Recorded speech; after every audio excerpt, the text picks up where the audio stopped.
Nietzsche was an ultra bookish intellectual who was chronically sick throughout his short life. He was brutally rejected by his crush, prompting a misogynistic breakdown.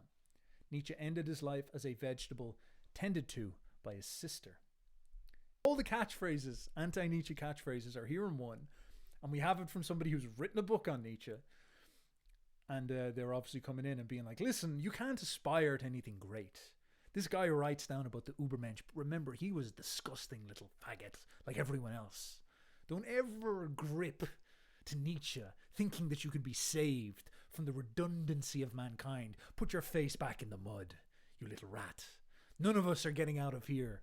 We're all the degenerates. We're all sick. No one gets out of here without realizing that they're sick. He was a nerd. He studied great men and he could never even overcome himself. And of course, the story that comes in here is that he was possessed by incel rage. He goes up to Lou Salome, or Salmon, and he says to her, listen, I'd love if we could get married, please. And Lou was like, fuck off, you old faggot. And Nietzsche went into incel rage, wrote all his cope books about the Antichrist and about power and about overcoming himself, and says, God, I'm such a sickly, disgusting incel. I hate myself. I fantasize about being Tyler Durden. And then he went insane because he could never live up to it. And this is the story. And so the potency is taken out of Nietzsche's ideas because they're the ravings of a madman, the ravings of a radical chud, an unhinged chud, the ravings of somebody who could never live up to what he wished to live up to. Is this true? If we're going to dismiss this guy as a raving lunatic, bender dork, do we have proof? So the facts are actually quite different. Nietzsche was a trained cavalryman, so he wasn't a shut-in his whole life. He was actually brought up in the Prussian army to the point where he was getting entertained to be an officer, which is a very prestigious role. He was a horse rider, meaning he had a very lofty and profound way of, engaging with the military. And that's just not true. He was a cavalryman. He wasn't weak and flaccid. He hiked for 6 hours a day. In fact, the reason why he hiked for 6 hours a day is because somebody like Julius Caesar had a similar condition to him, which is chronic epilepsy, migraine problems, as Nietzsche had. And Dostoevsky, who Nietzsche really admired, had the same thing. And Nietzsche read in Caesar that you should hike all the time to overcome this. So Nietzsche did that. He hiked a lot, hiked for 6 hours a day in order to purge the epilepsy out of him, like Caesar. So that's not a shut-in.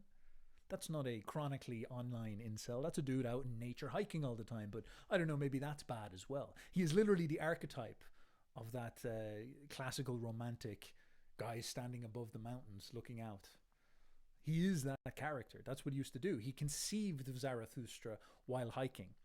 He came up with his best ideas while out walking. He was deployed in war. He experienced war. He was deployed in battle as a medical orderly for Prussia.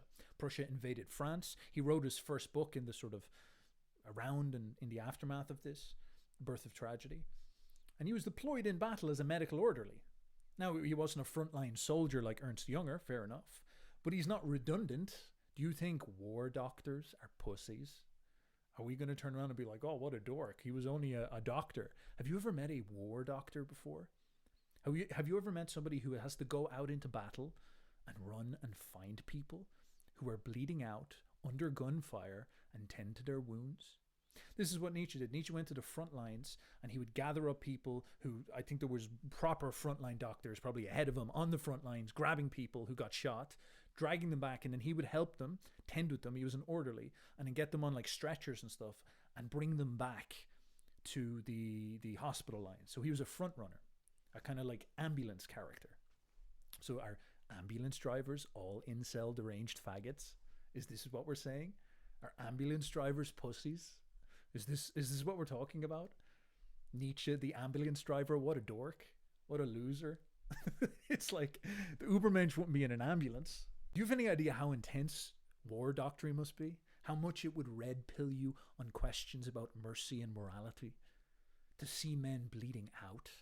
I think that's more in touch with life than most of the people writing these things about him.